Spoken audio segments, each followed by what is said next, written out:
चलिए तो आज का टॉपिक स्टार्ट करते हैं। आज हम पढ़ेंगे कूलाम का नियम। तो कूलाम का नियम क्या है देखते हैं। कूलाम का नियम। कूलाम का नियम क्या होता है? तो कूलाम का नियम में क्या बताया गया कि यदि कोई दो आवेश है, मान लेते हैं कि ये प्लस आवेश है और ये ऋण आवेश है, ये दो आवेश है, तो ये इन दोनों की प्रकृति विपरीत है। तो विपरीत है तो इनके बीच आकर्षण बल लगेगा। इनके बीच कौन सा बल लगेगा? आकर्षण। ठीक है, ये जो बल है वो आकर्षण हो। यदि दोनों की प्रकृति समान हो, यदि दोनों आवेशों की प्रकृति समान हो तो इनके बीच कौन सा बल लगेगा? इनके बीच बल लगेगा प्रतिकर्षण का। तो यहाँ पर ये जो बल लग रहा है प्रतिकर्षण, ठीक है, यहाँ पर जो बल लग रहा है प्रतिकर्षण और यहाँ पर जो बल लग रहा है वो आकर्षण है। ठीक है, तो इस बल का मान कितना होता है? इस बल का मान कितना होता है? तो इस बल का मान कितना होता है? इस बल का मान हम निकालेंगे कूलाम के नियम से। ठीक है, तो ये आकर्षण बल या फिर प्रतिकर्षण बल कितना होता है उसके बारे में जानकारी कूलाम ने दिया था।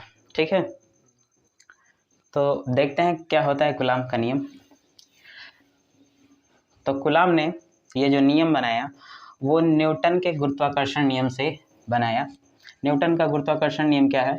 तो न्यूटन ने दो द्रव्यमान लिया, मान लेते हैं कि ये m1 है और ये m2 है। दो द्रव्यमान लिया और इन दोनों को कुछ दूरी पर रख दिया, इन दोनों को कुछ दूरी पर रख दिया। इसके बीच बल लगा। ठीक है, इसके बीच बल लगा जिस बल को बोला गया गुरुत्वाकर्षण बल। इस बल को क्या बोला गया? गुरुत्वाकर्षण बल। तो इसी के नियम से ये कूलाम का नियम लाया गया। ठीक है, तो ये नियम क्या था? तो ये नियम था, ये जो बल है कौन सा बल? गुरुत्वाकर्षण बल। ये जो बल है इन दोनों द्रव्यमानों के गुणनफल के m1 और m2, इन दोनों द्रव्यमानों के गुणनफल के अनुक्रमानुपाती था और इन दोनों के बीच की दूरी के वर्ग क्या, ठीक है, व्युत्क्रमानुपाती था। ये व्युत्क्रम हो गया, दूरी का व्युत्क्रम हो गया। तो यहाँ से अगर इसको सॉल्व किया गया तो क्या निकल के आया? F directly proportional to m1 m2 by r square. ठीक है, अब जैसे ही ये समानुपाती का चिन्ह हटेगा तो यहाँ पर नियतांक आएगा जिसको बताया गया g m1 m2 by r square. ये था न्यूटन के गुरुत्वाकर्षण बल का नियम। ठीक है, तो इसी नियम के सहारे कूलाम के नियम को भी लाया गया। तो इसी नियम से कूलाम का नियम लाया गया। अब इन्होंने क्या किया? इन्होंने देखा कि यहाँ पर दो द्रव्यमान है, तो यहाँ पर क्या लिया गया? यहाँ पर दो आवेशों को लिया गया। तो मान लेते हैं कि एक आवेश है Q1 और दूसरा आवेश है Q2। अब इन दोनों को कुछ दूरी पर रख दिया गया। इन दोनों के बीच की दूरी कितना बताया गया? इन दोनों के बीच की दूरी r लिया गया। ठीक है, तो इस पर बल चेक किया गया तो बल निकल के आया क्या? ये जो बल है इन दोनों आवेशों के गुणनफल के अनुक्रमानुपाती हो रहा था। अब बीच की दूरी का रिलेशन देखा गया तो बीच की दूरी के वर्ग के व्युत्क्रमानुपाती आ रहा था। ठीक है, अब इन दोनों को जैसे ही मिलाया गया तो F directly proportional to Q1 Q2 by r square. अब यहाँ से जैसे ही समानुपाती का चिन्ह हटेगा तो यहाँ पर एक नियतांक आएगा। नियतांक क्या आएगा? तो F is equal to K Q1 Q2 by r square. ठीक है, ये फार्मूला निकल के आया था जहाँ K क्या है? K है वैद्युत स्थिरांक। ठीक है, जहाँ K क्या है? वैद्युत स्थिरांक। अब इसका मान देखा गया, यहाँ पर G के बारे में बताया गया। ये जो G है, ये G को बताया गया सार्वत्रिक सार्वत्रिक गुरुत्वाकर्षण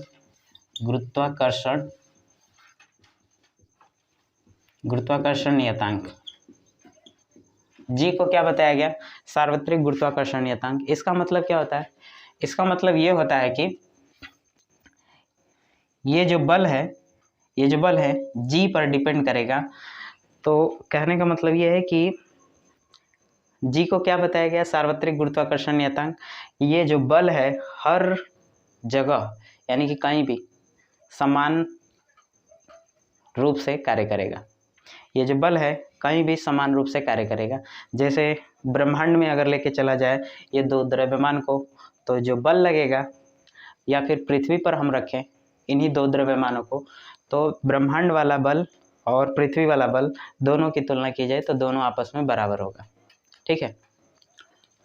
लेकिन यहाँ पर ये जो वैद्युत स्थिरांक है, ये माध्यम पर डिपेंड कर रहा था। ये माध्यम पर डिपेंड नहीं कर रहा था। ये सार्वत्रिक गुरुत्वाकर्षण नियतांक है, ये हर जगह बराबर लगेगा। लेकिन यहाँ पर जो है कि माध्यम पर डिपेंड कर रहा था। तो अब इसका मान कितना होगा? इसका मान निकालने के लिए इन्होंने एक निर्वात लिया और निर्वात से किसी भी माध्यम की तुलना कर दिया। तो दो तरीके से इस फार्मूले को लिखा जा सकता है। तो यहाँ पर k का मान निकल के आया, 1/4 एप्सिलॉन नॉट। ठीक है। तो ये जो है एप्सिलॉन नॉट क्या बताता है? ये निर्वात की विद्युतशीलता है। निर्वात की क्या है? विद्युतशीलता। k का मान यहाँ पर क्या आया? तो ये हम लिखेंगे निर्वात के लिए। ठीक है, ये निर्वात के लिए। तो ये निर्वात के लिए है। अब चूंकि ये माध्यम पे डिपेंड कर रहा था तो माध्यम के लिए कुछ और होगा। तो यहाँ पर माध्यम के लिए क्या बनाया गया? 1/4 एप्सिलॉन। ये किसके लिए है? ये है माध्यम के लिए। यहाँ पर ये निर्वात के लिए है और ये माध्यम के लिए। ठीक है। तो यहाँ पर लिख दे रहा हूँ माध्यम के लिए। अब निर्वात के लिए इसका मान कितना निकाला गया? तो निर्वात के लिए इसका मान निकाला गया 1/4 epsilon naught is equal to 9 × 10⁹ अब इसका मात्रक क्या होगा? तो मात्रक होगा, यहाँ से इसका मात्रक निकालना जाए तो इसको इधर भेज दिया जाएगा और ये नीचे आ जाएगा। तो इसका मात्रक हो जाएगा न्यूटन मीटर स्क्वायर प्रति कूलाम स्क्वायर। ठीक है, न्यूटन मीटर स्क्वायर प्रति कूलाम स्क्वायर। कैसे? तो इसको हम इधर भेजेंगे, इसको इधर भेजा जाएगा तो ये न्यूटन, और ये इधर आएगा तो मीटर स्क्वायर हो जाएगा, और ये नीचे आ जाएगा तो कूलाम स्क्वायर। ठीक है। तो ये निर्वात की वैद्युतशीलता है। अब इसका मान कितना होता है? तो इसका मान होता है, निर्वात की वैद्युतशीलता का मान होता है 8.85 × 10⁻12। अब इसका मात्रक क्या हो जाएगा? तो इसका मात्रक हो जाएगा कूलाम स्क्वायर प्रति न्यूटन मीटर स्क्वायर। ठीक है, समझ में आया कि नहीं है? तो समझ में आया। अब यहाँ से आगे देखा जाए तो ये क्या है? ये बताया गया एप्सिलॉन क्या है? तो एप्सिलॉन है माध्यम की वैद्युतशीलता। ठीक है, माध्यम की वैद्युतशीलता। अब जैसे हर एक माध्यम का वैद्युतशीलता अलग अलग होगा,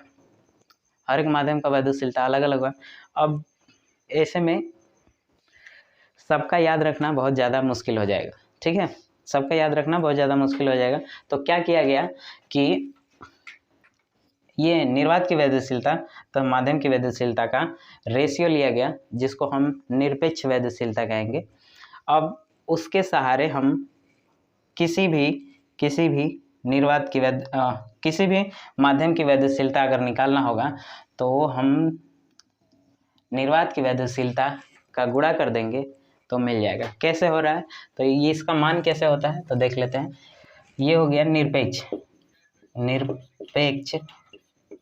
वैद्युतशीलता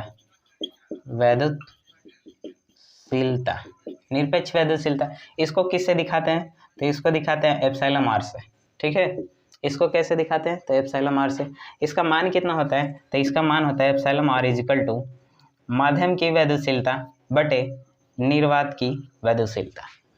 ठीक है, माध्यम की वैद्युतशीलता बटे निर्वात की वैद्युतशीलता। अब यहाँ से माध्यम की वैद्युतशीलता निकाली जाए तो माध्यम की वैद्युतशीलता बराबर निरपेक्ष वैद्युतशीलता इंटू निर्वात की वैद्युतशीलता। ये है माध्यम की वैद्युतशीलता का मान। इस तरीके से हम किसी भी माध्यम की वैद्युतशीलता निकालना होगा तो निकाल लेंगे। ठीक है, तो ये फार्मूला क्या बन जाएगा? ये फार्मूला बन जाएगा 1/f is equal to 1/4 pi epsilon naught Q1 Q2 by R square. ठीक है, ये फार्मूला बन गया। अब बल है तो बल का मात्रक क्या होता है? बल का मात्रक क्या होता है? न्यूटन। ठीक है, समझ में आया?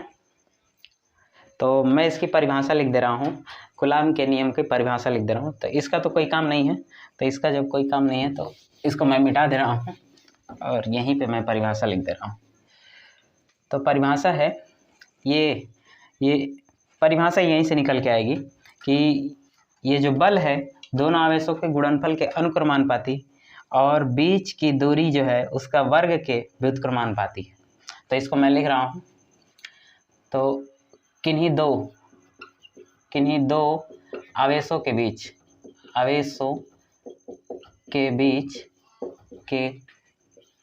बीच लगने वाला आकर्षण या प्रतिकर्षण बल उन दोनों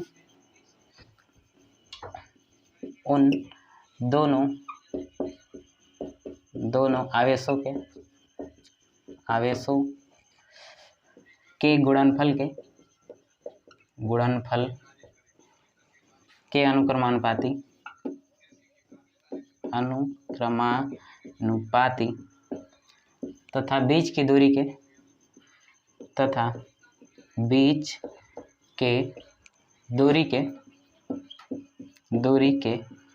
वर्ग के व्युत्क्रमानुपाती होता है। ठीक है, तो ये रहा इसकी परिभाषा कूलाम के नियम का। चलिए तो इस पे न्यूमेरिकल सॉल्व कर लेते हैं। तो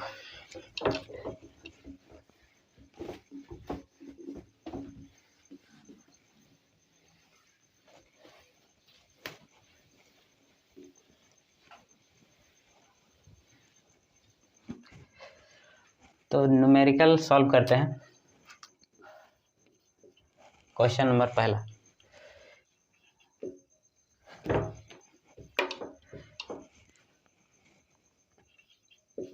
दो बिंदु आवेश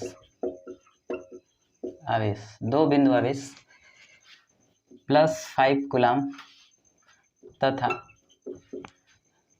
-9 कूलाम तथा इनके बीच की दूरी तथा इनके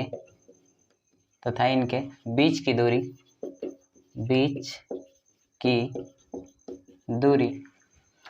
3 मीटर है। तो इनके बीच लगने वाला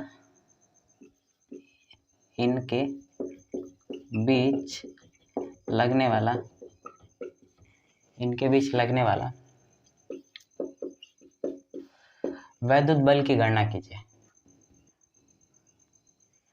इनके बीच लगने वाला वैद्युत बल की गणना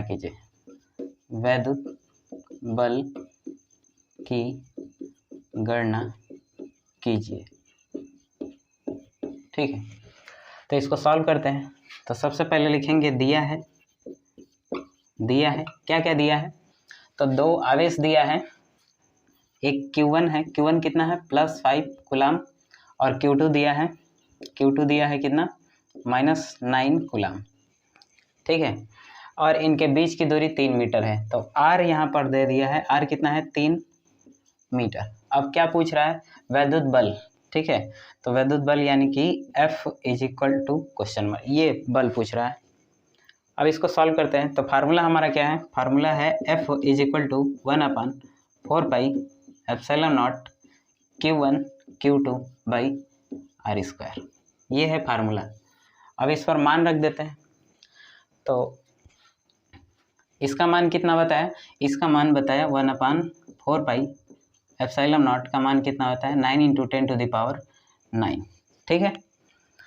अब F इज इक्वल टू इसका मान 9 × 10⁹ इंटू Q1 का मान कितना है, Q1 का मान है 5 इंटू Q2 का मान कितना है 9, ठीक है। और इनके बीच की दूरी कितनी है 3, इसका हम कर देंगे वर्ग। अच्छा, यहाँ माइनस चिन्ह यहाँ पे नहीं रखा गया है, नहीं रखेंगे, इसलिए नहीं रखेंगे क्योंकि हम जब सदिश राशि को सॉल्व करेंगे, बल क्या है सदिश राशि है, तो जब भी हम सदिश राशि को सॉल्व करेंगे तो उसका चिन्ह नहीं रखा जाएगा, ठीक है। जब भी सदिश राशि को सॉल्व करेंगे तो चिन्ह नहीं रखा जाएगा, अदिश राशि को सॉल्व करेंगे तो चिन्ह रखा जाएगा। इसको सॉल्व करते हैं। तो F is equal to 9 × 10⁹ into 5 × 9, ये कितना हो जाएगा, इसका गुणा कर देते हैं। तो 9 × 5 = 45 हो जाएगा, और बटे ये हो जाएगा 9, इसका वर्ग करेंगे तो 9 हो जाएगा, इससे ये कट जाएगा, बचा क्या। तो F इज इक्वल टू 45 × 10⁹, ये हो जाए बल का मात्रक क्या होता है न्यूटन, ये रहा आंसर। अच्छा, इसमें एक चीज़ और पूछ लिया जाए कि इस बल की प्रकृति क्या होगी, बल की प्रकृति क्या होगी, आकर्षण होगा या फिर प्रतिकर्षण होगा। तो यहाँ पर देखा जाए कि एक बल धनात्मक है, एक आवेश धनात्मक है और दूसरा आवेश ऋणात्मक है, तो इन दोनों की प्रकृति विपरीत है। तो विपरीत होने की वजह से इसमें कौन सा बल लगेगा, आकर्षण का। इन पे कौन सा बल लगेगा, आकर्षण। तो इसकी प्रकृति क्या हो जाएगी, आकर्षण, ठीक है।